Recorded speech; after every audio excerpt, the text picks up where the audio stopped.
1 year ago today, we were becoming friends with people. Now we're becoming enemies. This is Felicity Was Here.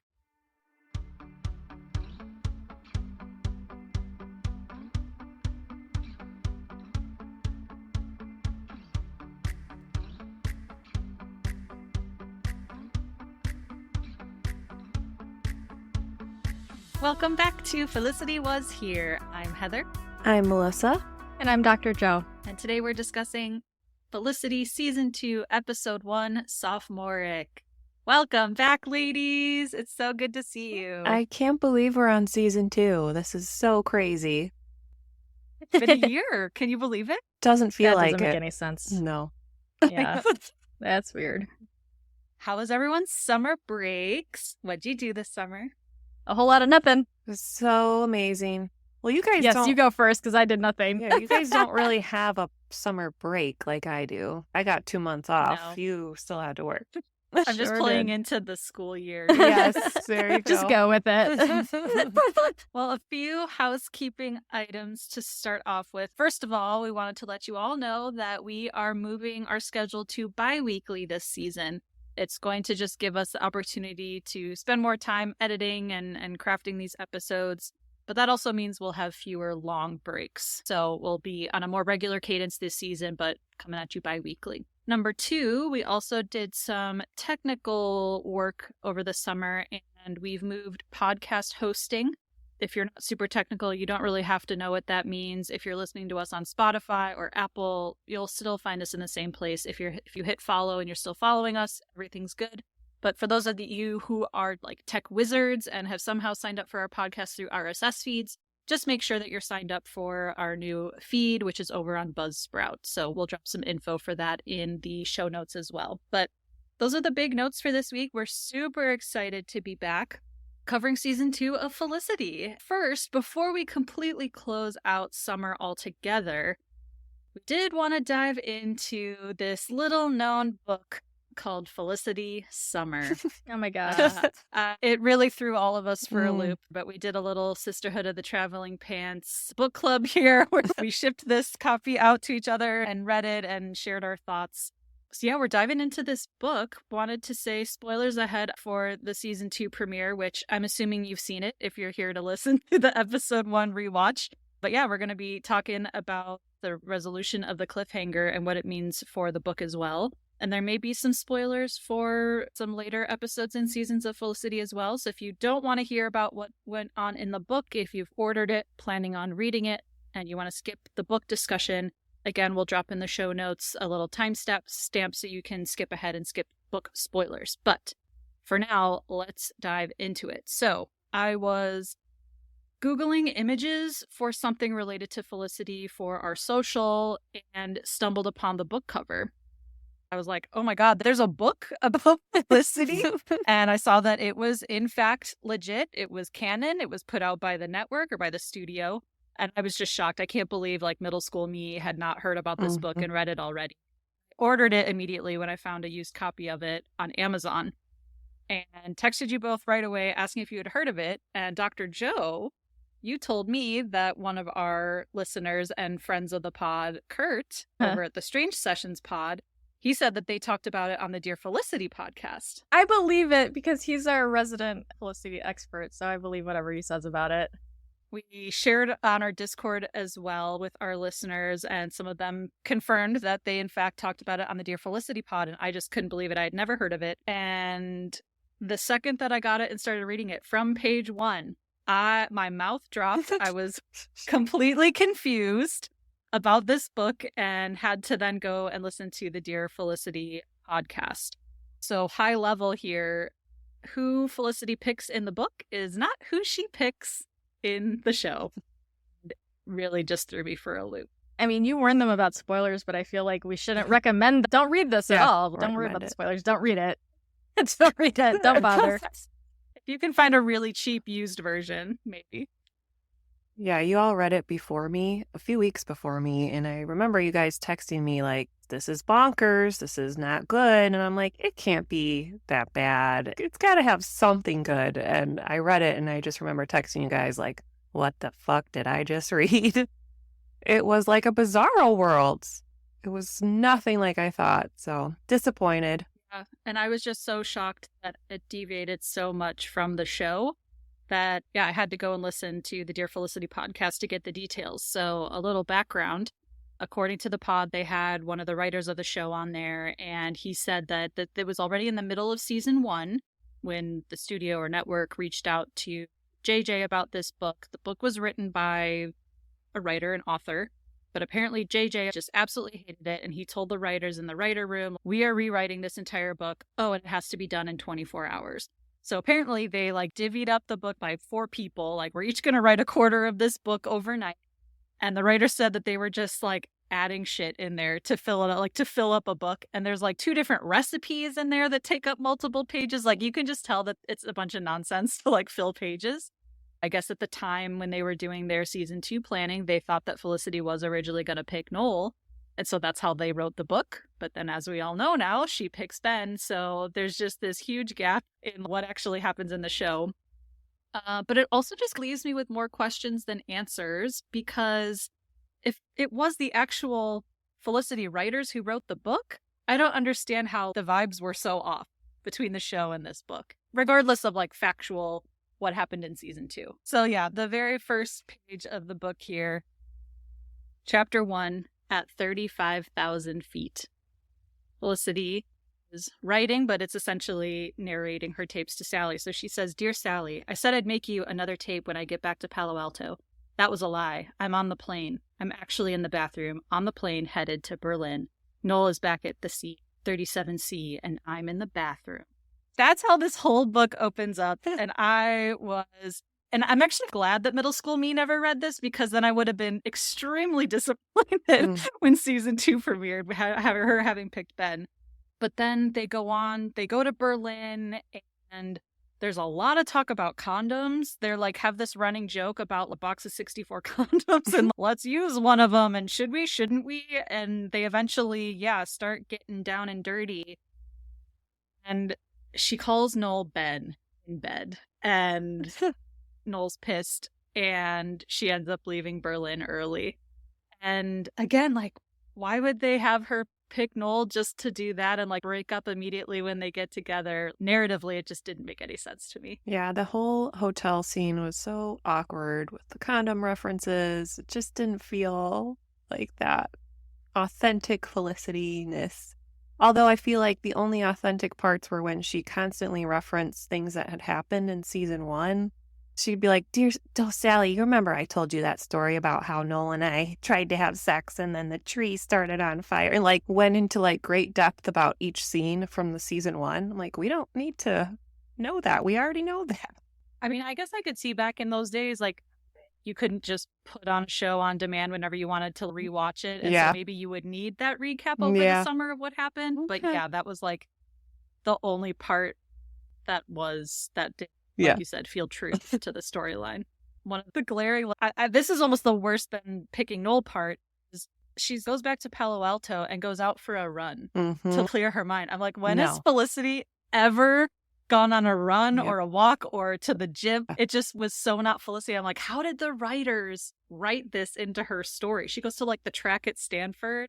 It just was so bizarre to me. They know her character. Why are they trying to change her? They could have had her go draw or something, anything other than running. And then she ends up working at Stanford with some colleague of her dad's, and she becomes this assistant to a doctor who's doing a study on kids with diabetes. But she's just obsessed with talking about how they're overweight, and there's all this weird anti-fat or fat shaming stuff with her and the kids. I'm this doesn't feel right to Felicity. When she was talking to Javier getting the job, she worked at a plus size store and she seemed really just empathetic. It was a really bizarre turn for her summer job too. And then Todd Mulcahy's there again. I'm shouldn't you be getting married in Ohio or something? There were so many references that didn't make sense to me. I also didn't like how she was constantly talking about, I think Elena might be having an affair with Dr. McGrath. I wonder if she's having an affair. That was every chapter leading into the Elena affair. Yeah, it was weird because it didn't seem like she was really onto them that much in the show, but then she revisits it a lot in the book. So that was odd. But meanwhile, she kept talking about how hot the doctor was that she was working for. Again, it just didn't match up. Yeah, but he also gave her the ick real quick. Because he was also having an affair. Yeah, with a coworker student. Messy. They got so lazy, they just reused the storyline in the book. The publications had no other ideas. Then there was also a phone call to Julie, which is different from what happened in season 2. Like, she hadn't talked to Julie at all. But in the book, there was a phone call and they chatted a little bit. So it seemed like maybe they were mending fences. And then at the end of the book, she does see Ben one-on-one. But they didn't really feel like they ended on good terms. Like, he's still upset that she picked Noel. And so again, like, going into season 2, she wouldn't have been on good terms with anyone except Alina. So it would have been interesting to see how you go back to school when you, like, have zero friends. For Felicity, like, Elena would be her only friend at that point. Yikes. But yeah, the book was pretty much a disaster. Disaster. I do have the way that I'm trying to think about it, because it is canon, unfortunately. Like, it's put out there in the universe by the creators and the writers. But again, spoilers for way later seasons. But we've seen that JJ and Matt like to play around with different timelines and universes. So I'm considering this book kind of an alternate timeline. A lot of the Team Noel people throughout the series just keep wanting to know, well, what would happen if she had picked Noel in all these different situations, right? And so I think this just lets us see that fantasy through and what would have happened and just, like, come to the realization that, like, it's not meant to be, right? Like, it's just, had she picked Noel and gone to Berlin, this is what it would have happened, and it would have been a disaster. So that's just kind of how I'm choosing to see the book. Will I reread it? No, but... Well, that's kind, because I see the book as an abomination, and I don't have anything else to say. That's all I can... That's the only word that comes to mind, and that's the only word I'm going to say on it. Burn it. I do need to get rid of it. I need to send it to Kurt. We should do a contest, like, we'll do a poll and then pick a winner, and that poor soul has to get the book. We'll send it to them. You want this terrible book that we just trashed on the podcast? Well, it's a rare book, though. It's not terribly That's easy true. to get. It's just really a whole bunch of used copies on some random websites. I think the last one got snatched up on Amazon by me. I'm not burning this. Like, this is going to be worth something someday. Yeah. It's rare. It's a rare find. It is. I'll give it that. But Dr. Joe, I think you're going to be writing us an alternate version, right? Kurt is going to help me. We're going to co-write it. Yeah, he knows. He's been put on notice already. We just with the help of press pause on that. That's the one. Oh, man. So that was Felicity's summer, according to the book. But, of course, we're here to talk about the show, what actually happened on the show. So season 2, episode 1. It premiered on September 26th, 1999, so just about 25 years ago. As we did last season, wanted to go back in time a little bit just to set the stage, where we were in 1999, what else was going on in pop culture and in the world. And LA Times actually argues that 1999 was a watershed moment for pop culture. They said 1999 produced a dizzying variety of essential pop culture artifacts, milestones, and turning points, not only remaking the culture as we knew it then, but creating the culture we live in now. When I started looking at all the things that did come out in 1999, I would say I have to agree. So many core memories from our childhood or teenagehood growing up came out of 1999. And I think just the whole Y2K drama really solidified 1999 as, like, a turning point in our culture. It's true. I started dating Melissa's brother in 1999. Oh, God. Right? Yeah, that was a turning point for all of us. It really was. Gosh. Wow. I know. How long were you together? Couple years. Right? Couple Yeah. years. Yeah. All right. First reference to my family, season 2. Well, last season we already talked about your parents' party on, like, dressing up as the Y2K bug. Still don't remember Right? that. Joe, didn't you mention that? Yeah, your mom was the bug and your dad was the I exterminator. Do not remember that at all, but I believe you.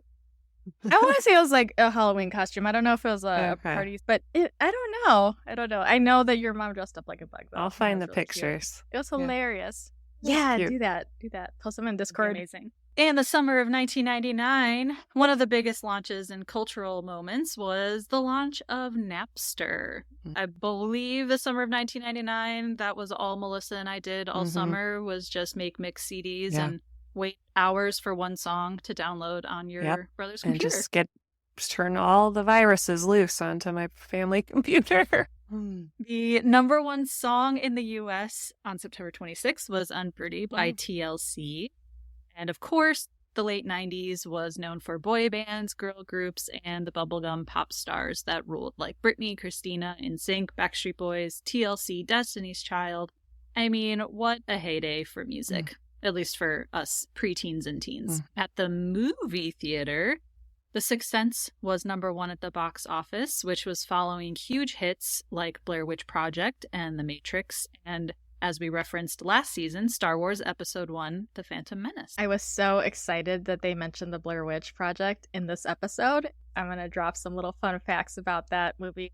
I really appreciate it. I know Heather is definitely not into the horror genre at all, but I really appreciate this. I really appreciate this movie for what it did because it revolutionized movie marketing per the LA Times article that I'm going to be talking about.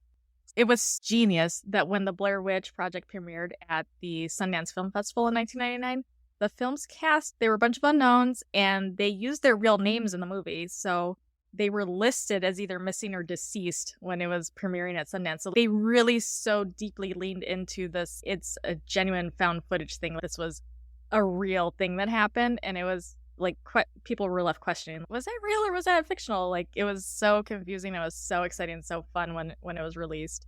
Could you imagine trying to be one of those actors today and not having a social media or like internet footprint after filming that movie? That'd be crazy. Yeah, they on IMDb, they were listed as their own selves, even when IMDb comes out later, because they use their real names. So it's indistinguishable. I remember years ago, the one character, who's also named Heather, right?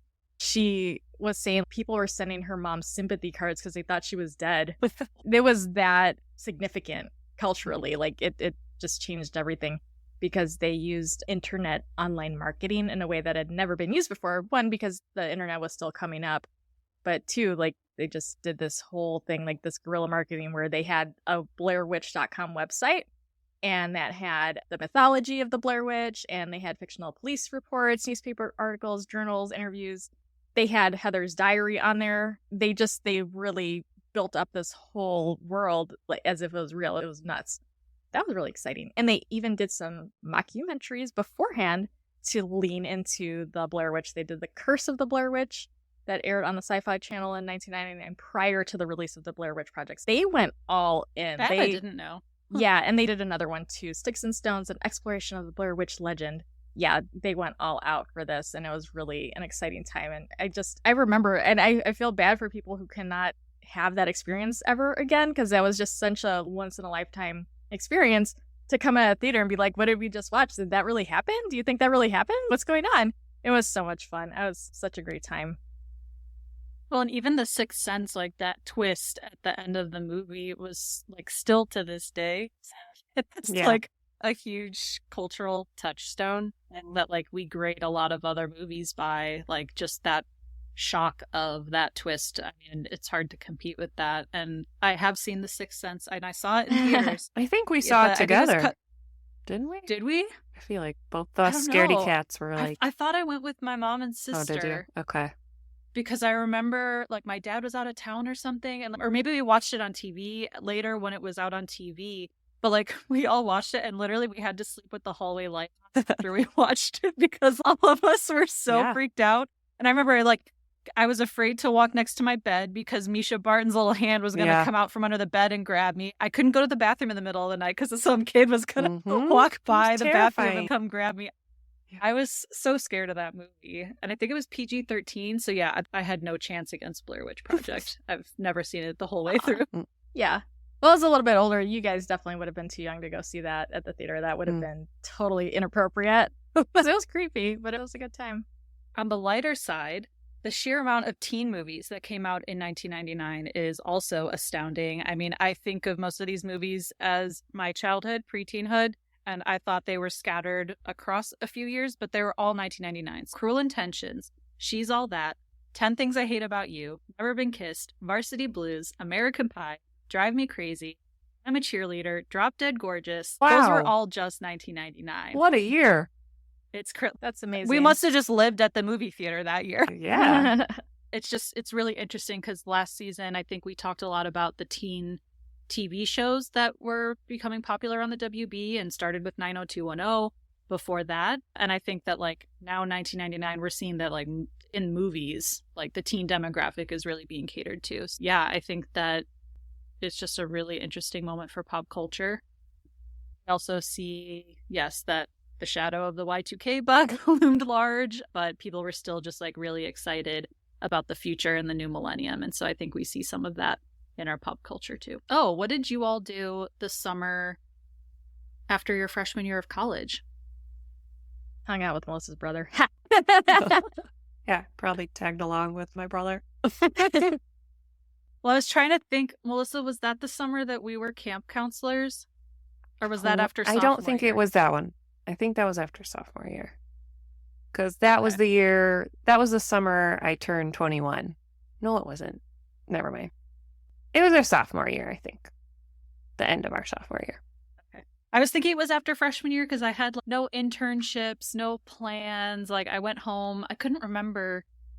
I'd have to look back at like my old school resume, but I think, Melissa, we were camp counselors for children with special needs, and I was extremely unqualified for that job. Yeah. You're right. It was that summer. We were camp counselors, and we were terrible at it. I mean, I didn't even babysit growing up. Yeah, I just can't believe they would even give me a job doing that. I can't believe we didn't get fired. That was crazy. They probably just needed bodies, needed people. I was so tired at the end of every day. So yeah, none of us went on fancy road trips and none of us went to Berlin. But let's dive into what Felicity did. So episode 1 of season 2, Sophomoric, of course, had to look up Webster's Dictionary defines sophomoric as immature or lacking in judgment, or overconfident of knowledge but poorly informed and immature. So essentially, you think you know what you're talking about, but you really don't. You're immature and you don't have enough knowledge. So that I was always just trying to think, what's the theme of this episode? And I think we will see a lot of sophomoric actions in this episode.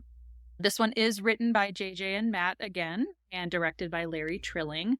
And also in the credits, you'll see that Greg Grunberg and Amanda Foreman are officially series regulars, which is exciting. Yeah. Woohoo. Pressing play, I was so excited to immediately find out who Felicity picks. Guys, that's what's going to happen? No. JJ and Matt have other plans. They're going to make us wait a little bit longer, even though I probably spent the whole summer just rewinding my VHS tape of taping that last finale episode, trying to like read lips, see where she was going in that cab ride. But we pick up with her in the cab, and Felicity's telling Javier. Yeah, Javier's back. Side note, he got his visa.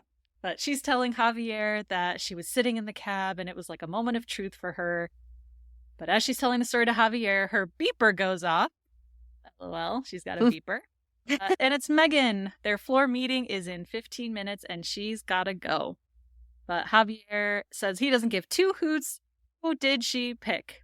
She's just like, oh, I can't tell you. Like, it has to be told as a big story. And Javier says, I know I don't always say things that I mean exactly, but this is serious. Tell me who the hell you did go with, or I will kill you. I love that he was like all of us in that moment. Just tell us. Yeah, so relatable. Hard agree. I will kill you, Felicity. Felicity says she's going to tell him later, but now he's all emotional. But I do think it is like a really funny, lighthearted way to start the episode. But yeah, I'm with Javier. Just, I want to kill her. Tell us already. So then we do go, after the credits, back to Felicity's dorm room with the classic her sitting on her bed, the silhouette of her against her window, and recording a tape to Sally. So she tells Sally that it's weird being back, first of which because of her new roommate.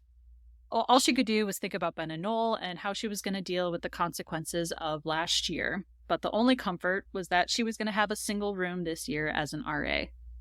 So we see her checking in at Kelvin, already missed her first RA meeting.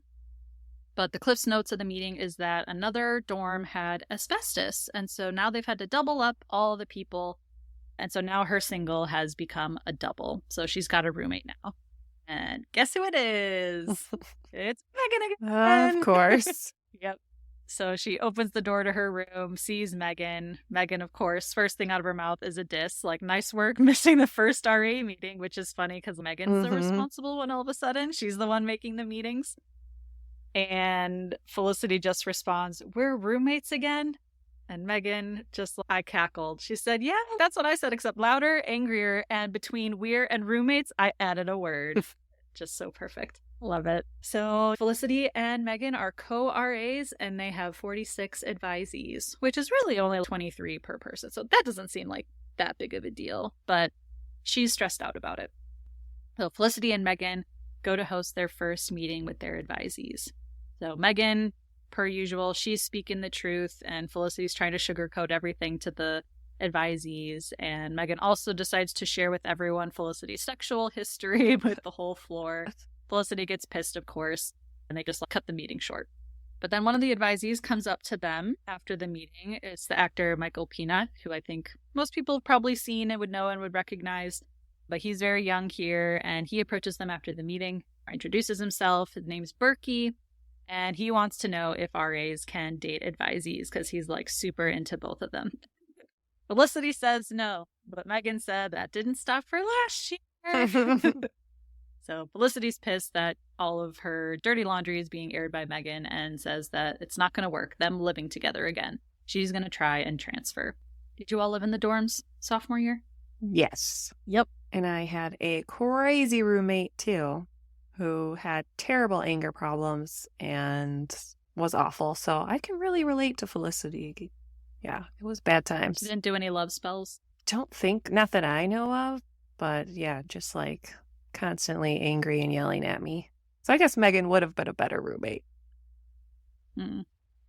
Yeah, luckily sophomore year I selected my roommates, so I got to room with friends in a triple. Nice.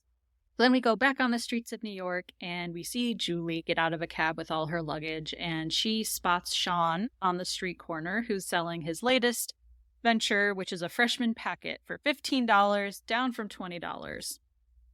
I was like, $15? That doesn't sound bad. But then Yeah. I looked up the conversion, and I was like, oh that's like $28. That's a little over $28 in today's money. So I'm like, yeah, that would be a lot for a I was going to say, down in 1999, I was like, $20 sounds like a lot. Yeah. Yeah. But he said that there's aspirin in it, maps, pepper spray, condoms, energy bars. It's everything that a freshman would need to survive in New York and at college. Yeah. But he hasn't sold any yet. You know what? It sounds like this is actually a great idea. I was just going to say, out of all his ideas, I would actually have bought that. Yeah, this was a winner. It's just the pricing threw him off. Yeah. But at the same time, $5 seems too cheap. Yeah. Like aspirin, like medication, that stuff's expensive. Pepper spray is So, expensive. fun fact, Dr. Joe just bought me some and sent it to Oh. She was fearing for my life, I guess. This Running girl, around. I was like, blah, blah, blah. What are you doing, blah, blah? She's like, I'm out for a walk. And I was like, do you have pepper spray? What? Pepper spray? Who's that? Never met her. And I'm like, what? No, we're putting an end to that. It's We're like the gonna fix that middle right of the now. day. It's in a busy city. Doesn't matter. Exactly. Exactly. No, She's like, there's people all around. I say, that's the problem. But there's people all around. I So, yeah. try. So Julie says that she hasn't talked to Ben since May, but she's got a new outlook this year. She says she's just going to have fun. She's got a single room, and last year was a real dark patch. I'm like, okay, calm down. It was like well, I guess a lot of bad stuff did happen. So Never mind. bad I was like, stuff it did was one happen little thing at the end of the earlier. year. Yeah. But yeah, I guess there were quite a few things, so fine. Yeah, she had a kind of tumultuous season that first year. But yeah, not just related to Ben. There were lots of other things. That's true. But Sean was like, oh, that can't be. That's the year that you met me. So he wants her to stop by later and say hello. But she goes to her room, which is supposed to be a single, but instead there are two very chatty girls in there as well. So she too has been affected by this asbestos problem that is causing a double up. But I thought singles were doubles, but somehow her single has turned into a triple. Yeah, that was weird because they said doubles turn into triples, but I'm like, that's quite a big leap. That was obnoxious. Yeah. So Felicity tells Sally that it's weird. She's back in New York, but it doesn't feel the same. And she said maybe that's just because she hasn't seen anyone yet. Or maybe Megan put a hex on her. But she goes to the office to try and get this transfer. So she doesn't have to live with Megan anymore. And as she's talking to the guy in the office, we see that Julie walks up behind her and sees her. But the guy at the office says that it's unlikely to get a room change. And so as Felicity turns around, she sees Julie and says basically, never mind, I was also trying to get a transfer. But Julie then walks away. She doesn't say a word to Felicity. So Felicity says to Sally, 1 year ago today, I was becoming friends with people. Now I'm becoming enemies. And that is my first ink stay away message of the season. It's a good one. Yeah, that's dramatic. That is so fucking dramatic, though. I was like, oh my fucking God. Becoming enemies? You're lucky if that girl becomes your enemy, because right now she doesn't give any shits about you. Zero fucks are being given. You are people who used to know each other. You're not even enemies. Enemies is a step up from what's going on right now. Yeah, but Felicity is the main character of her own world. Yeah. And then, well, enemies here, I don't know. Maybe it's not just Julie she's talking about. So then we see that Felicity sitting in the hallway on a bench filling out her paperwork to still try and get that transfer. And in slow-mo, of course, got to drag it out as far as we can. We see Ben appear at one end of the hallway, and then we see Noel appear at the other end of the hallway. They look at each other and at her, and in slow-mo, Noel starts walking toward her, looking at her. She smiles at him, and he turns his head down and keeps walking. But we don't know. Well, I guess she did say she did pick one of them. I'm like, we don't know if she picked Ben, but he brushes past Ben. Ben walks up to Felicity. She gets up. He smiles his little smile. Oh, so cute. Perfect little he smile. Kisses her. And so we know not only did she pick him, they are romantically involved. I now. did appreciate that they showed them like kiss. So we didn't have any, was it just a friendship trip? No, they are kissing. Will they, won't they? Yeah. But I just love that whole dramatic scene. They could have done it in a different way where she just like meets one of them somewhere or whatever. I love that it was the two of them at the same time in the hallway, just leading up to it. It was so suspenseful still. Love that. Still. And we see that choice. Yeah. It's left or right, which end of the hallway. It's very obvious, but yeah, it was good, but devastating to do. And I think also just his reaction, like the immediate looking away and walking right by her, just knowing they're not going to be friends anymore either. That whole year, their friendship as a Team Noel person, that hurt too. He's not even talking to her. Yeah, it's intense. Of course, Ben's hot and they look adorable together. And it's, the cute fantasy. Oh my God, they're together. But so then we finally get to rewind to Felicity in the taxi as she tells Javier what happened. So she does tell the driver where to. The airport.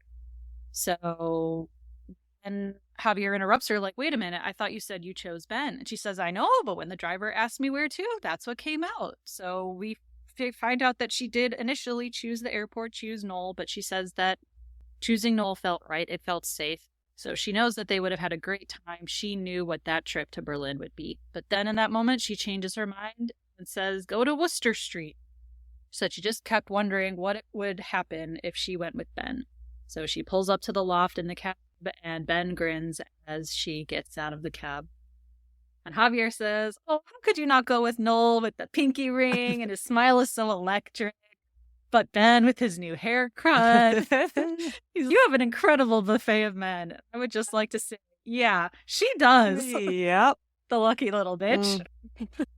So she tells Javier that what was really great about the trip is that she finally got a chance to know what Ben was really like. He says sex. She said no. He's like, good for you. So they didn't do it. It still sounds like they got romantic if they're kissing now. At that moment, Ben comes up to their table. Javier is grinning at him. And he's like, are you telling him the story? It was a very cute little exchange. And Javier said that he wishes he would have been there. Ben said, yeah, that would have been interesting. Oh my gosh. But an entirely different trip. That was so funny. He's like, yeah, that would have been interesting. It's so funny, but so hilarious. I love this moment because now they have a story. Like, it's their story. Are you telling him the story? And it reminds me of how Hannah and Noel had their inside stuff, and Felicity and Noel did it at one point too. And now it's they've got their own thing. Like, you're telling him the story. So adorable. So cute. And when he walked away, he touched her shoulder and I she was touched his just hand. going to and I was say like, that. oh my gosh. Love it. I noticed Love the that, contact. and I loved it. Yes, I'm glad you brought that up It too. was so subtle yet so Mhm. sweet. He I does just that had chills. He does that multiple times in Yes, the episode, the yes. shoulder touch. I've got goosebumps and I'm sweating. I'm dying right now. See what a shoulder touch Oh my does to us? Oh my God. Then Javier asks Felicity, well, what about Noel and Julie, who hates you now? She says that Julie hasn't returned her calls, and she did call Noel once in Berlin, and a girl answered. Javier says, well, good for him. He shouldn't be like pining away after you all summer. You broke his heart. And I'm saying, yeah, truth. He has the right to do whatever he wants now. So then she says, yeah, Noel walked right by me yesterday, which I deserve. Javier says that once she finally talks to him, everything's going to be fine. But Felicity doesn't seem too sure. You know what kind of makes me a little upset is that Noel is so angry that she didn't choose him. But yet, at the end of the first season, he knew she and Ben had kissed and that they had feelings for each other. And he sent her the plane tickets anyway, and was like, okay, I still want you to go with me or whatever. So he knew she kissed him, and he still wanted to, like, he wasn't angry with her then because he still wanted her to go with him. I don't know. I just thought his reaction was a little over the top, considering he already knew beforehand that there was a possibility that she would choose Ben. What do you guys think? That's right. I have some more thoughts on that later too. Oh, okay. Oh, I'm sure. I mean, I'll dump them out now. I'll just say that he, in his letter, no matter what happens, whatever he said, I want to replay that clip right now for everybody. Like when he has his words with her later. Like, hey, wait a minute. I thought no matter what, you're the most important person to me in the world, blah, blah, blah. What? So they really jacked up the conflict this season. They really heightened the conflict. It starts out with a bang here, season 2. Yeah. I will say, I think the kiss, maybe he was more willing to just look over that, like, maybe in the moment, like you got caught up or whatever, but if you really do want to make this work, I'm willing to make it work. Come with me to Berlin type of thing. But now that she has legit picked him, I could see being mad. And also, like, being mad right now doesn't mean he would be that way forever. Like, just saying, yeah, you'll always mean a lot to me. Yeah, I'm mad right now. I agree later when he's like, I never want to see you again. Yeah, that does not jive with his letter. Right. That's what I had a big problem with. I think it's totally reasonable for him, but the fact that he went and specifically wrote those things in the letter is what I have a problem with, because he went out of his way to say, no, we're always going to be cool. You overestimated that, buddy. I will say this. I can tie this back to 90210 with the love triangle. Spoiler alert for everybody who wasn't around in 1993. This is only a million years old, but Dylan had to choose between Brenda and Kelly, and Brenda got pissed because he picked Kelly. And she said later, she's like, I never thought I'd lose. And this kind of reminds me, like, maybe Noel didn't think he was going to lose, and that's why he got so mad later. So I'm trying to, like, get my head around his reaction, because Brenda and Kelly were both like, I felt like he was fighting an uphill battle all season, like, where he didn't think he measured up to Ben. So I don't know if he thought he would win. That was a him problem.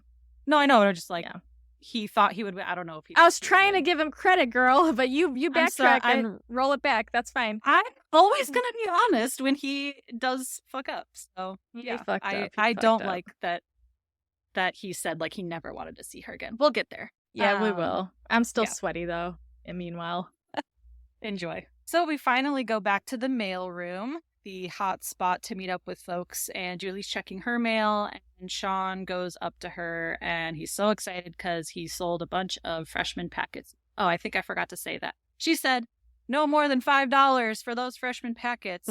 And so I guess he started selling them at that price, even though that does feel a little low to me. That's around $9 in today's prices, so it's still, it's okay. I just wonder if he's making any money, what the margins are like for $10 basically. But he sold a bunch now, at least, which is good. Feels good. He can tell she's upset, and it's because she's living with 2 cheerleaders. So Sean very quickly says, hey, you can always stay in the loft for a while if you need to. But she decides that she's going to tough it out. Have to ask you all, do you think Sean has some ulterior motives here? Yes. Yes. Yeah, he did last year too. He totally had a crush on her last year even. It was so obvious. And he's like, oh, hey, how can you say that? It's the year you met me. It's like, bro, calm down. And, like, your roommate dated her, and they just broke up. Like, they haven't talked, and you're immediately offering the loft for her to stay at. That's just wild. Yep. Yeah, that's so messy. So messy. Then we go back to Felicity's room, and she's finishing up her tape to Sally when Ben stops by. And in this scene in particular, I already am noticing a change in Felicity's wardrobe. Mm-hmm. She has this adorable green halter top on. Like, the color was so beautiful on her, the fit, everything. And I noticed that her and Ben are matching. Like, he's also wearing this olivey green shirt. And I'm like, oh, is that a sign that they're, like, really in sync right now and very together? I don't know. Maybe I'm reading into it. But I No, just read noticed, away. I'm like, they're matching. I love it. I love that. I didn't notice it, but I love that you did. Yeah, and so then he asks her what she said on her tape. She said, nothing, it's private. But he continues to push her, and she says that she asked Sally if Noel or Julie would ever forgive. And this prompts Ben to ask her if she's sorry that she went with him. And all she says is that she just wishes it weren't so complicated. So he says he also wishes it weren't complicated, but then they make out a bunch. So Hot. they're not too bent out of shape about it. Woo! Hot. Not the hottest Ben moment, but a hot one. I was mostly struck by how sweet he looked in this episode. I wasn't getting like the big hot vibes from him this episode. I thought he was just so sweet. Like he looked so into her, the looks he gave her, the way he looked at her, it was just like, oh my gosh. It was like one of those find someone who looks at you like that. Like it was so good. They're very like tender moments. Yes, tender. Yes. That's such a great word. Yes. Yeah, they were I got chills again. giving all the Ben fans everything we've ever wanted in this episode. It was so good. So adorable. I'm glad you mentioned her change in wardrobe because I definitely noticed that too. Like the start of the first season, you'd assume is around the same time, like September in New York, but she was wearing like heavy sweaters and I'm sure it was hot as hell. So it's kind of nice now that they're like showing her in actually tank tops and halter tops and all that. Weather appropriate Like, clothes. summer. Yeah. And I do think way back when, might be in one of the commentaries on the DVDs, I think they also mentioned that the network wanted them to make her a little more feminine and use more bright colors in season 2 because ratings for season 1 weren't amazing. And so I guess they felt like, of course, it has to do with her looks. Yeah, which is backwards. But I think that's some of the more like fitted outfits that she's wearing. Like even when she's just in a white t-shirt and jeans when she's with Elena, it's like the cute little like lettuce ruffle edged and it's like very fitted t-shirt, not like a baggy shirt. So I think some of that is coming through, unfortunately, because of the network. But it is nice that it like matches the season that they're in right now. But it could also reflect her coming into her own a little bit because she was more reserved and more sheltered and more shy the first year. And now she's a little bit more confident and a little bit more secure, kind of getting her footing a little bit so she can express herself a little bit more confidently. That makes sense. And her hair looked amazing. I'm just like trying to savor these moments. Oh no! These few moments. Stop. This season 2, we have her my gorgeous God. hair. It's like got like summer highlights. Yeah. It was so beautiful. But then back at the loft, and here's that Sean invited Julie to live there, and they're chatting about it. How do you feel about it? And Ben's like, I don't really care, but I don't know how she'll feel about it since me and Felicity might start dating. And Sean just gives him this look and tells Ben that Felicity is not exactly the girl you date. She's the girl you marry.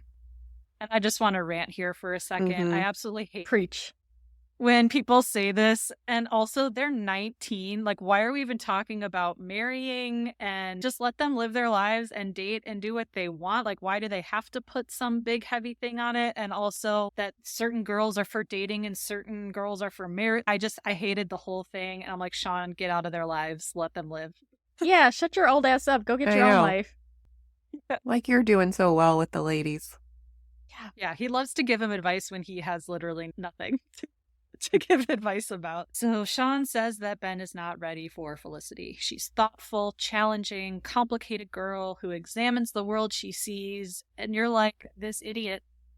And of course, he's taking a bite of food that just came out of the microwave. It's hot. And he's like, oh, it's hot. And he does that like head scratching thing with his palm. I don't even know what to call that. But I'm like, yeah, he does look like an idiot. Yeah. But he's a sweet idiot in this episode. Ben doesn't buy it. He's like, you know what? You do what you want about Julie and I'll do what I want with Felicity. He's like, I can't help it. I like her. We idiots like Felicity. Oh, so sweet. That hurt though. Because Ben already doesn't feel great about himself. Like, he probably does think he's an idiot in a lot of ways. And I think that was already starting to, like, touch that raw nerve he's got about how he sees himself and how he measures up or doesn't measure up. So that was a good seed that they planted early on up front. Like I said, they're jacking up the conflict this season. Oh, yeah. Right off the start. Meanwhile, Felicity continues to tell Sally that she used to just hope to run into Ben, and now they're kissing in the back room of Dean and DeLuca and making plans. We see them in the back room kissing and making out. Javier sees them, rolls his eyes when he sees them in the back room, which is funny because they're all like lovey-dovey. He loves that shit, though. He only acts bothered. Even though, yeah, he does love it. Felicity tells Sally that Elena saw it coming. And so we finally get to see Elena. She's back, and she too just looks fantastic. I love the long, like, boho braids on her and her boho top. She's just so pretty. So they are meeting up together and carrying a table. We find out that when Noel got back from Berlin, he found a 2-bedroom sublet near Epstein Bar and told Elena about it, asking, anyone you know need a roommate? And she said, yeah, me. So now Elena is living with Noel. And she even asked Felicity if that was okay, and Felicity said it was. Is it okay? I don't know. But they're doing it. Wishful thinking. They're so naive and hopeful. How adorable. Yeah. They carry this dining room table to Elena's apartment, Elena and Noel's apartment, and the apartment's gigantic, bigger than my current 1-bedroom apartment as a 30-something in LA. It's just absolutely nuts. But Felicity's clearly feeling antsy being there. She says she's gonna head out, but Elena offers her a drink to stay and celebrate her new apartment. But Elena does acknowledge, she's like, I know you being here does make you uncomfortable. Felicity says it's fine, which I really think it's fine. She does ask Elena, though, if Noel has mentioned her at all. And Elena says no, which worries her. But Elena says, all right, though, you need to dish on Ben. She said, are things good? She's like, yeah, things are good. Elena says, are they good or are they good? And Felicity says that they're good, they're not good. But Elena still wants to know, when are things gonna get good? So right at that moment, though, is when Noel comes home. And it's very awkward. So he asks Felicity, like, hey, how's it going? She says, fine, it's just a pleasantry. It's not meaningful. Then Elena makes a choice. I don't know if it's the right one, but she makes a choice to pretend to go get something and leaves Felicity and Noel alone in the apartment. I don't know if I would have done that. I know she wants them to talk, but you can't force people to, like, talk if they don't want to. I don't know if I would have done that. I would have stayed, like, a little longer, just, like, see the vibe and then decide, but she was, like, out of there immediately. Bye. Bye. Here, you guys talk. Yeah. Which Felicity could have chosen to leave too and been like, I will help you buy that chair. Let's go. Oh, I gotta go too. I have an RA thing. Yeah. Sure. Yeah. Any excuse. She could have just walked out. Felicity wants to talk to Noel, of course. Of course. Gotta talk it out. Yep.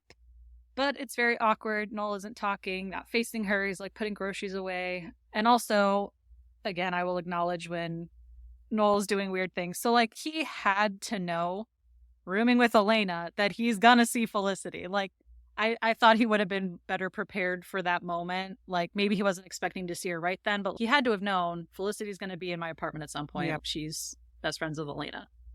So I think I would have think he'd be better prepared for this. But she tries to make some small talk about how hard it is to be an RA, and she says that she called him in Berlin, and someone else answered. Noel said it must have been Beth, and that Berlin turned out to be wonderful, by the way. It's the best 3 months of his life. He said, sure, at first, I was wondering what you and Ben were up to, which positions you were in, who was on top. Felicity, of course, grimaces because it's awkward and gross. But he says, hey, it's just probably the same things that you were just wondering about me and Beth. Felicity says that this is horrible, how they're talking to each other. Also, Felicity, you did ask, like, why did you bring up that someone else answered the phone? Like, I wouldn't have even asked about that. Like, not a good weird. time. I don't like the self-blame, though. This is awful the way we're talking to each other. He was doing all the shit talking. She was just trying to, like, be cool and, like, go forward. And he was, like, dumping all this nasty shit out. Yep. But he said, I don't know, it feels liberating saying exactly what I'm thinking. He says that it feels great telling her that he slept with Beth and that she was great. He said, is it revenge? I don't think so. Just feels good to settle the score, make sure that there's parity here. She said, it's not a competition. He said, well, whatever it is, it's over. He can honestly say that he never wants to see her again. He says he knows that they will, he just doesn't want to. And then he goes into his room. Nasty. Unnecessarily mean. It's one thing to have your feelings hurt and be mad or be salty, be bitter, whatever. Just like, don't say anything then. You don't have to go out of your way to be hurtful. And that's why I'm so not into Noel, because he goes out of his way to be hurtful. He's intentional with it. Mm-hmm. That's ugly. I wonder, though, if the roles were reversed, would we be like, yeah, Felicity, yeah, slay, get it, girl, trash it? I don't know. I just wonder if her heart was broken like that, we'd be like, yeah, girl, you tell him. But she wouldn't be saying it like that. She wouldn't be like, I slept with someone and it was great. Like, she was great. She wouldn't do it like that. Yeah. If Elena was going off on somebody, absolutely slay. But for Felicity, that's I would be that's what I disappointed. mean. I would be disappointed if Felicity was talking to somebody like that, because she's not cruel, and he was intentionally trying to be cruel and hurt her. He went out of his way to be hurtful, and I don't think Felicity would ever do that. Yeah. It's one thing to have like a sassy comeback or something like that, then I'd be like, that's right, girl. But for somebody to intentionally be hurtful, I don't like that. I'm like, that's the line for me. So even if it was beloved Felicity, I wouldn't be behind that. Okay. Just standing up for herself, that's different. But going out of your way to be mean is just, that's ick.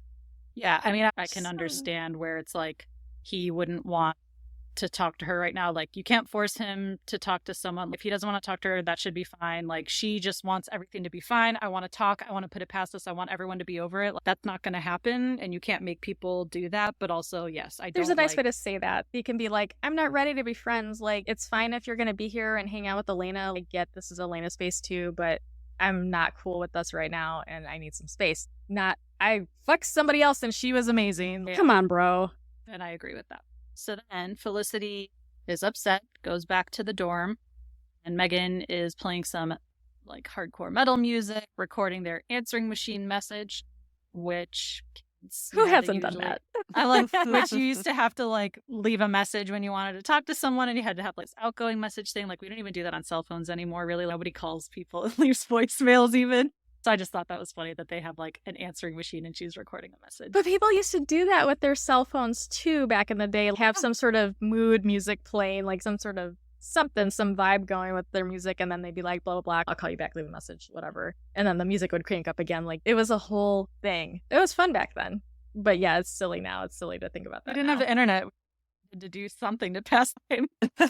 So Megan can tell that Felicity is upset, though. She asks her what the bug is up her butt, and Felicity tells her to lay off. Megan doesn't. She's like, just tell me. Are you pissed that I told everyone about your sexual history? Felicity says she's not in the mood for another one of Megan's sarcastic remarks. And Megan says, well, I thought about it, and you're right. It was really screwed up. And at Wicca Camp, like, she learned that everything that you put out there comes back to you ×3. And so she's sorry. She's like, here I am trying to be a good roommate. I also thought it was funny. We mentioned the craft last season. Yes, like, I was just thinking I that. only know the ×3 thing because of the craft. Yes, me too. I'm like, yes, I know what she's talking about. So yeah, she's just, here she is trying to be a good roommate. Felicity says, well, that's really weird. Weird that she's trying to be a good roommate. But Megan's like, just tell me what's going on. She sits down. She does like the thinker position. Like, she's ready to really listen to Felicity. And we get the dramatic, like, Felicity thinking music. And she starts to tell her that when she chose Ben, you know, it had this horrible ripple effect on everything. She knew that she would hurt Noel and Julie. And as she's pouring her heart out, Megan pops up. She's like, oh, you know what? I can't do this. You're just going to pour your heart out, and I'm going to say something sarcastic. So just going to stop you right there. And again, in these really intense moments, then we have the comic relief, and you just have to love it. That was very insightful of her, though. She knew her limitations, and I appreciate her stating them. And speaking of wardrobes, all these people changing it up, she was wearing a light colored top. It was bright and had butterflies on it. So she wasn't doing her whole like dark goth look either. She also changed it up. I was like, oh, that's very pretty. More of that Mother Earth nature. Oh, there you go. I don't know, maybe. Nature, I did notice the necklace, the like big butterfly necklaces and stuff. Yeah. So maybe she's also more open, and that's her wardrobe is showing that. She's trying. She tried. She did her best. She's an RA. She's got to be like emotionally available for her advisees. Sort of. She's doing what she can. That's all any of us can do. Just do our best. So then in Julie's room, her roommates are cheering, and it's a very chipper nightmare. And she's basically decided she's going to move out. She can't take it. So Felicity heads over to the loft looking for Ben. Ben's not there, but guess who is? Julie moving in. And Julie, I don't know. She seemed very like smug in that moment. Like, oh, Ben's not here. Smiley face. I'm going to go back and move into my room. It felt very calculated too. Bitch. Yeah. I didn't like that either. Yeah, that was nasty. She's nasty like Noel, but in a different way. Different way. Mhm. She's a little bit more covert. This felt calculated. Yeah. Yeah. Absolutely. I think Noel was like, in the moment, he's pissed, he's saying shitty stuff. This was like, I'm going to go fuck up their new relationship. Because later she says, it's not going to last. I'm like, seems like you are trying to get it to not last. I don't know. Yeah. Trying to facilitate it not lasting, yeah. So yeah, that was interesting. So then Felicity heads over to Dean and DeLuca, where Ben is working to see what he thinks about Julie moving in. And he really doesn't care. He says, don't worry about it. But Felicity thinks that it's still weird.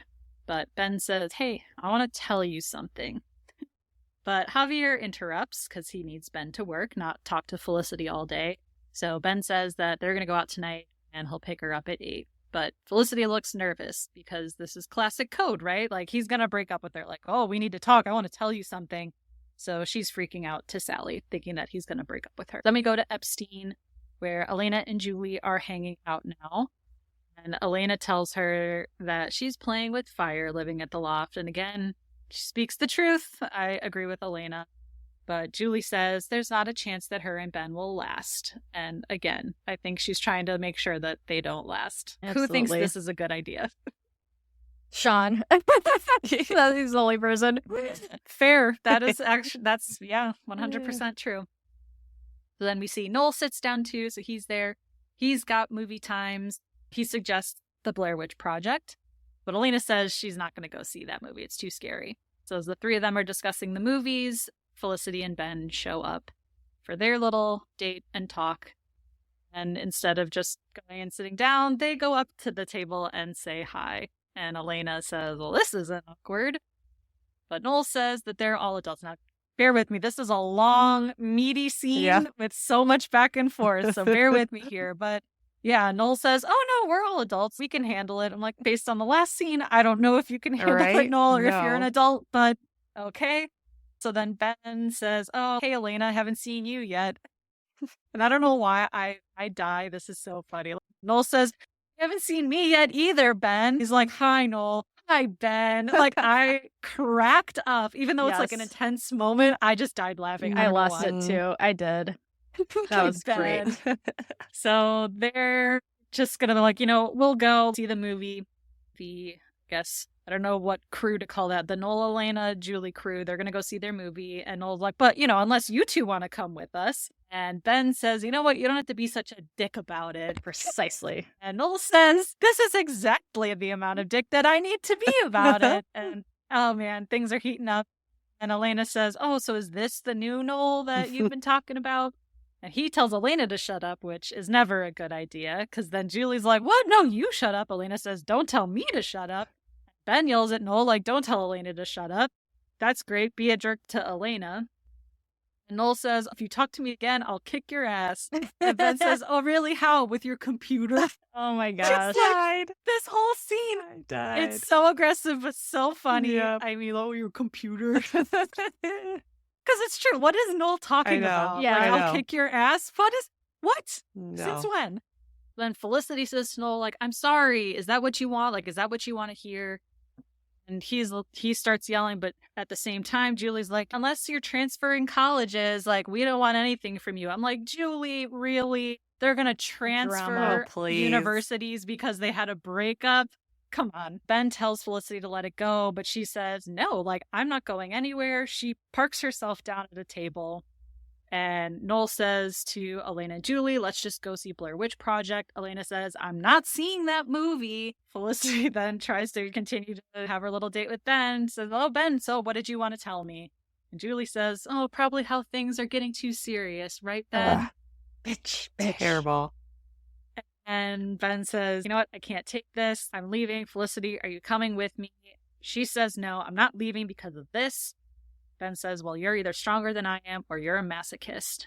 But Felicity's staying. Ben leaves. He does the shoulder touch. Yes, he did. Yes, he did. Don't worry. I'll mention it. Which was, again, I will admit, it was nice because I think in the moment, like kissing her or something would have been way too much for the situation they were in. But it was like a nice little, like, I'm still here. I got you. It was a nice little, I got you. Yeah. Without being like overtly gross. I got chills again. Mm-hmm. I'm not kidding. Over the yes. If any straight single men listen to this podcast, that's all it takes is a touch on the shoulder. Yes. Hey, this is a big gesture. It's so easy. It's so easy. Do you know what it reminds me of from Pride and Prejudice when Mr. Darcy takes Elizabeth's hand from the carriage and it's just like so awesome and charged and sweet? Yeah, it's like that. That gave me chills too. The hand squeeze heard around the world. Yeah, that's the one. So Ben leaves, and Julie says to Felicity, he gets up and goes pretty easily, doesn't he? So then Elena asks Noel to borrow some money. Noel flips out at that. He's like, how did I know that was coming? And what's that supposed to mean? So they're all just fighting, even the people who didn't date or break up. Julie says this blows, and her and Noel leave. So Elena's sitting at her table alone. Felicity's sitting at her table alone. And Elena asks her, is this what the rest of the year is going to be like? And that's the end of the scene. That was loaded. Very intense.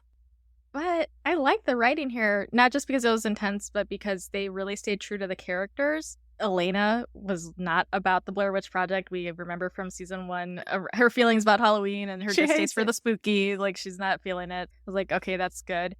And while we were just talking right now, I realized Ben wanting to leave, I think is so fair and reasonable because of course he doesn't want to listen to people arguing. He had to do that with his parents. And I'm sure that's activating and triggering for him in that moment to be in that position. So, you know, he's trying to be nice and be like, you're either stronger than I am or you're a masochist. Because he probably does feel that way. Like, it is torture to sit there and watch people argue like that. That's been a painful experience for him. I like that. I think on the surface, it could look like he's just like super conflict avoidant. Like, he doesn't want to like be mature enough to just sit and write it out. But I think it's really rooted in his childhood and like, no, I'm not going to be participating in this. I mean, he is probably conflict avoidant, but like there's a reason why. Yeah, but not in a like I'm immature and I don't want to talk this out kind of way, in a self-preservation kind of way. Like, I can't be exposing myself to this. You know, I have a choice now. I can walk away from this.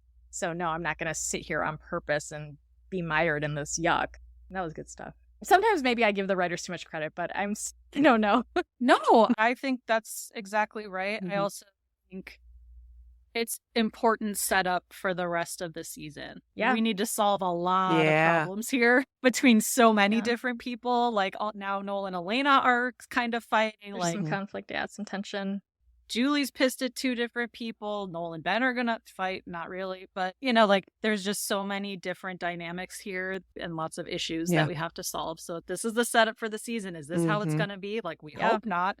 But that's what everyone's wondering now. And even Felicity was like, I don't know if they'll ever forgive me, so we're going to find out. Yeah. How the rest of the season goes, but there's a lot to work with here. So after all of that, Felicity's in her room, laying in bed, just thinking when Ben knocks on the door. Feel like this is many times throughout their friendship so far last year. He's always the one like knocking on her door middle of the night to talk. But he sits down next to her and says that they never got to talk. And she said that it's driving her crazy. She's like, can I say something first? He says, sure, you usually do, which is very true. She says, if this is a breakup, could you just do it fast? Don't stammer and talk searchingly. Just say it, get it over with, rip the Band-Aid. But he says that he wanted to make sure that she knows that Julie moving in doesn't mean anything. He doesn't want her to be worried about that. He said he wanted to tell her that he's happy that they're doing this. He's so happy. And he missed her when he was in Mexico. And crying. So then they kiss again. Hottest Ben moment, y'all. Oh my God. I thought for sure the first time I saw this that they were going to break up and he was going to do something dumb. But he said that, and in that moment, I believed that he was really felt all those things, and it was just Sincere. so nice. Yeah. Yeah. That was a nice vulnerability. Like, I'm happy we did this. Like, he Mhm. was keeping it real. He really meant it. Mhm. And I see Heather shaking her head, and I'll just I'm nodding. I'm not shaking. Okay, I'm you nodding. you're nodding suspiciously. You got us a I'm little nodding. side eye. No, I'm Mm. thinking. I'm nodding up Alright, and down. Okay, Up and down okay. is I agree. This Mm. is I don't agree. Your eyes told another story, but we'll get there when we get there. I'm Mhm. wearing glasses. You just couldn't see my eyeballs. Okay. Yes. I think, yeah, when he wanted to talk to her, this is all stuff that he wanted to say. Yes. I'm saying, yes. I'm saying in this moment, he genuinely Yes. was sincere and meant it all. Yeah. And I agree with that. Yeah. Yes. I don't think he's like leading her on or anything. No. All right. I'll drink to that. Water because I'm sweating again. Hydrate. So then at Noel and Elena's, Noel tells her that he didn't mean what he said. She said, "What, calling me cheapo?" And he's like, "I didn't say that. It's just that he feels like he's been spending a lot of money lately on the apartment." She says she has too, like that table. It set her back $90. He says he knows and he's sorry. So I do want to say, yes, he's an ass in many of these moments, but I do appreciate like he realizes he is wrong and he usually apologizes. So to me, none of us are perfect and we do and say things that we shouldn't. But to me, he's willing to admit that he made a mistake and said things he shouldn't have, especially for Elena, who has literally nothing to do with his beef with Felicity. So Yeah. I'm glad that he apologized to her. Well, he did that because, again, I think when he said what he said to Elena, he wasn't out of his way trying to be hurtful to her. I think he just had a little outburst because heat of the moment, blah, blah, blah, and then he could recognize that later. I still think that's different, even when he's apologizing to Elena compared to how he acted before in another context with Felicity. But I'm glad that he did try to walk it back and be like, yeah, that wasn't cool. Because, yeah, they're going to be living together. They don't want to live in conflict all year. So I'm glad that he tried to get things set straight. And Elena says that she knows that things for him are not easy right now, but they're living together, so they're going to have to trust each other. He says that it's hard because her and Felicity are really good friends. But Elena says if there's anything that he wants to talk about to her, she will not tell Felicity. So I guess to even the score, as Noel would say, Elena decides to disclose something to Noel so that he has something on her. So then he would maybe feel more comfortable sharing things with her. So she opens up and tells Noel that she had an affair with Dr. McGrath. Noel looks shocked and then gets grossed out by it, which rightly so. And then Elena shares that McGrath called a few weeks ago, said it wasn't going to work out, and she hasn't heard from him since.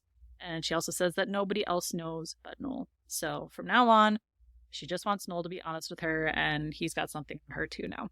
So he's like, okay, really? Like, you want me to be honest?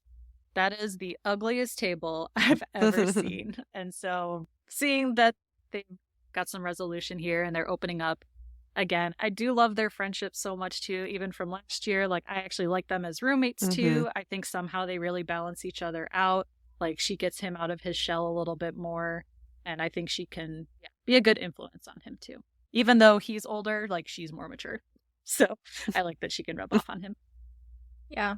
I also do like that she does seem a little bit more relaxed and a little bit more loose than she did her freshman year, because she was really intense her freshman year, and starting out, like, even her boho top that's light and flowy and airy, she's a little bit lighter and more flowy this year. I think just starting off, she seems a little bit more laid back and not super, super intense. Also more open. Yeah. Everyone's more Yep. open and coming out of their shells. Yeah. Growing. They're all ready to fight, but they're open. Yeah. So then back at the loft, the three musketeers, Ben, Sean, and Julie, are eating, looks like breakfast, and it's quiet and awkward, but Ben says to Julie that if she's going to be mad at someone, she should be mad at him. And Julie asks him if he's giving her permission to be mad at him. He says, no, just don't take it all out on Felicity. He had a part of it too. My fault too. Julie says that she knows whose fault it was, just that over the summer she realized who she trusts and gives her heart to is her choice. Last year, she just chose badly. But she said, yes, she was mad at him last night, but she's not consumed by this. Her life is more than just him and Felicity. She goes to her room. Sean then asks Ben if he's broken up with Felicity yet, which, like, Oh are my they even God. officially dating yet? I Right? don't know. Can you even have a breakup Pump yet? your fucking brakes. Yeah. He has not, but Sean says, well, what if Felicity is in love with you? Would you still want to date her if you knew that she loved you? Ben says, yes, I like her. But Sean says, no, you got to end it. You're not ready for this. If you knew Felicity loved you, you wouldn't get freaked out. Ben says, if I knew Felicity loved me, I wouldn't get freaked out. Sean's like, repeat it. And the second time, it was a little less confident, right? And Sean's like, nope, see, I'm right. You got to break this off. It's like a melanoma, which I don't know what that reference is about. Like, what, she's going to kill you? Like, I didn't get that metaphor. Remove the from Sean. cancer before it spreads. Yeah. I'm like, spreads to what? Like love? I don't get it. Ah! But whatever. So, question. Had Sean not said all of this stuff, how do you think Ben would be acting? Do you think he'd be scared, or did Sean plant this in his head? I feel like he planted it. I think in light of other things that happen a little bit later, he still would have reacted this way, but this kind of fast-tracked that reaction. Well, I don't think that he would have what he's about to do in the next scene. I don't think Right, he would have done that. Mm. Right. I agree with that. I think he still would have had the same reaction, though, regardless of what Sean said. Same reaction, right? But he might not have Actually done that. Yeah. deeper. Yeah.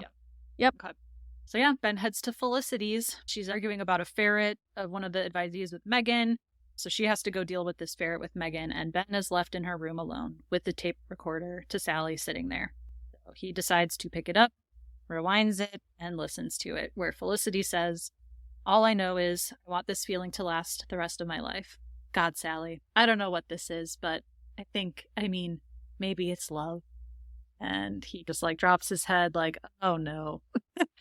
And I just think, oh, Ben. Mm-hmm. Womp womp. Yeah. So Julie was kind of right at Epstein. Like, things get a little too serious. He runs away really easily. So, like, Julie, what she said was shitty, but like, oh, she was great. She was great, but why was she right? I think we need to give him a little bit more credit, because like we said, he was sincere when he said before, I'm glad we did this. I think all of us agree that he meant that. But because he didn't know how she really felt, or that she was thinking it might be love. Right. I think that it has more to do with how he feels about himself than how Felicity feels about him. Yeah, I think so. And his rejection of being cared for on that level, because it's so uncomfortable and so foreign to him, so unusual, so different. I think that's the problem. I don't think it's because things were quote unquote too serious. I think it's because he can't accept being loved by somebody else. Okay. Girl, did you see? Okay, here's the thing. The directing, the writing, the acting, stellar in this moment. Because guess what happened? I don't know if you noticed or not. We noticed some gentle touches here and there. I noticed his breath rate increased and it became more shallow. What? I think, I know, you may Sorry, think I'm what? reaching. When he heard that, he started breathing. It was a little bit more rapid and more shallow. I think his fight or flight system got activated. That may seem like a reach, but I genuinely am telling you this was a trauma response. Like, the thought of somebody loving him is so scary. Well, and so threatening. And it might be. I'm just saying, yeah, he does run. Because he's perceiving it as a threat. We run away from threat, fight or flight. He flighted away from a threat, a perceived threat. It's not like something wrong with her or the relationship or anything like that, or how he feels about her. I think it has everything to do with how he feels about himself, which is shitty. He feels shitty about himself, and I think he doesn't think he deserves to be loved, especially by somebody as fabulous as Felicity. So then why is he pursuing her? I guess that's where all of that Because he's stuff happy when is- he's with her. They did have a good time. And I think the reason why we didn't get to this point sooner is because he spent the whole summer in Mexico, so they didn't have time to get all the feels out and see where it could go and what that would feel like. I think he genuinely enjoys her company and felt happy with her. I think he's just terrified of being loved by somebody because that's just too great of a risk. Yeah, I guess that's just where I'm like, then why even pursue things with her? Why pursue things with anybody? I mean, we want companionship. Humans want companionship. Like, I know, but if he knows he doesn't, he didn't know she was gonna love him. Like that, because but again, what's the point of dating these people then? Like, hanging out, having fun, they're having 19. fun, being a young adult. Yeah, just being a young adult and having a good But time. he knows how Felicity is. She's not just, I'm a casual person, let's just hang out. She is, like Sean's saying, she's a serious person. She overanalyzes everything. He knows that about her. Yeah. But that's not And, the like- same thing as her loving him. Her being an intense, thoughtful person is not the same thing as being loved by her. He likes that she's intense and thoughtful enough to pursue hanging out with her. That's not what he's rejecting. He's rejecting love. I'm not understanding.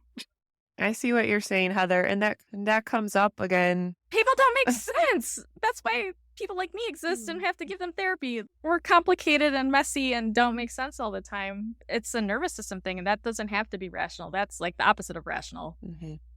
No, what you're saying, Heather, that comes up, not to give too many spoilers away, but I think it's either the next Yeah. episode or whatever they have that I think conversation. it's the next one. Yeah. That might be a lack of insight on his part, though. I don't think he's going to be like, my nervous system got activated because of my childhood trauma. He's not going to come up with that, and she's not either. I'm coming up with that because I'm a crazy person. I'm not talking about the breathing anymore, but okay. Damn, I gotta watch people's necks. I'm just saying it was a nice touch. Like I said, like I really appreciate the writing and the directing and the acting. Like for him to present that way, I never noticed it before. I noticed it because I watched it 3 or 4 times in a row the last couple of weeks to prepare for this. But yeah, I was like, holy shit, something's happening. He's getting activated in a not good way.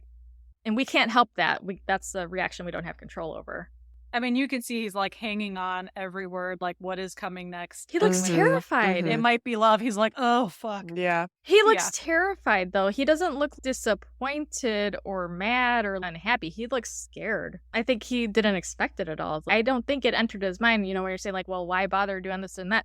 I don't think it entered his mind because I think he does see himself as so unlovable. It didn't occur to him that somebody could feel that way about him. I think it really caught him by surprise.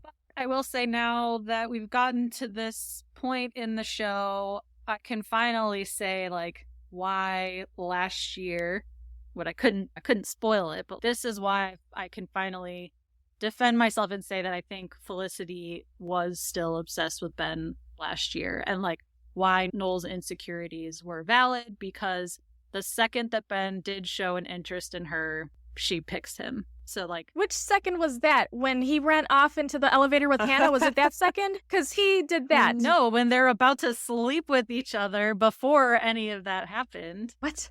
What are you talking about? At the Worcester Hotel, when they were supposed to have sex for the first time. She was in her head too much. I'm just saying, everyone's like, he's the one who's obsessed with Ben and her. She's not the one obsessed. I think she is. I do think that she was still obsessed with Ben. And at the second that he shows interest, she would have dropped Noel. And I think Noel can tell. I think Noel could tell that.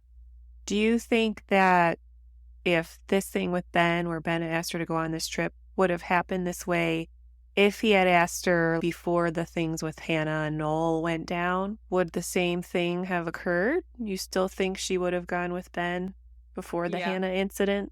I think if over Christmas break or over the holiday break, if they were in Palo Alto together and he was like, hey, I like you, let's go out, she would have done the same thing before all the Hannah stuff.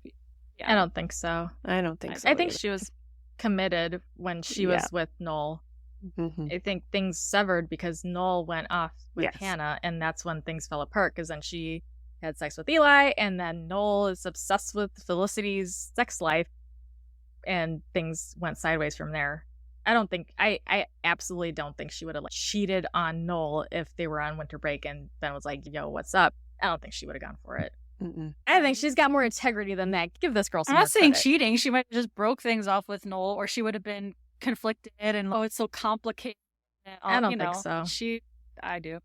No. Yeah, I don't. So that's all. This is I'm defending my position from. No, that's okay. I mean, the Gimme an O episode. I still think she was obsessed with Ben because she still is. She's clearly not over him because now she has picked him. So if she were truly over him, she wouldn't have done anything when he's, oh, you should come with me and I'm going to kiss you. And I think she would have been like, oh no, we're just friends. What are you doing? Yeah, I mean, there's an opening. She takes it, but to say the second he shows interest, I think is a little bit severe because she was very conflicted. She even said the airport address. She didn't automatically just be like, yes. She didn't jump in that fast. Like, she was very conflicted, and she even chose Noel first before she changed her mind. I don't think it's that simple that she would just be like, yes. That's I've already been obsessed when the whole time. Noel and Julie found out and all of that conflict. Like, she was going with Ben before all of those other people found out without everything else going. She's still She was gonna conflicted, go with though. Ben. I know, but she still chose him multiple times. She did. Yeah, she did end up doing that, but I don't think she would have done that if they were in a solid-ass relationship and not having just broken up and not even knowing what they are. Like, they weren't even, like, being like, yes, we're dating again. Like, they were still, that was still very much in limbo. So to compare her reaction to that compared to, like, we're actively dating and Ben might show some interest, I don't think so.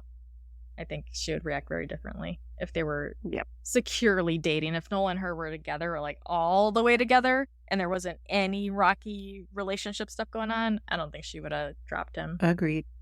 Well, let us know in the comments what you think. I mean, I don't think you're thinking very much of Felicity if you're saying this. I can't believe this is coming from you, Heather. I don't think that much about her. I think she's in love with Ben. Like, that. I'm not saying that's just she moved to New York for him. Like, I just think she had wanted him for a long time, and now, like, Ben had other interests elsewhere, and so she had to get over it and date Noel. But I do think, she was always into Ben. It was always Ben. As it should be. Mm-hmm. Okay. We agree. Do you agree? Finally. Yeah, crazy to see where we're going to go forward when the whole group is in turmoil. And also, still no tape back from Sally. Justice for Sally. Sad. We haven't heard her in such a long time. We need to hear from her because we can't decide amongst ourselves. We need her to set the record straight. I need her advice. Yeah, we do. I need her insights and / therapy. All right, any last thoughts? Season 2, episode 1. We're back.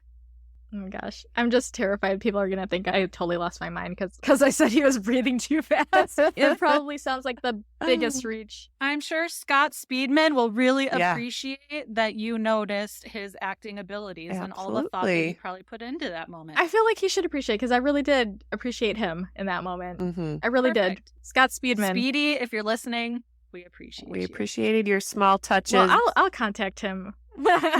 Keep it up. Your breathing and your light your touches. Sweet smiles. Oh. Your breathing. Well, everyone, thank you as always for returning to the podcast and rewatching Felicity with us. We're excited for the season ahead. Bye.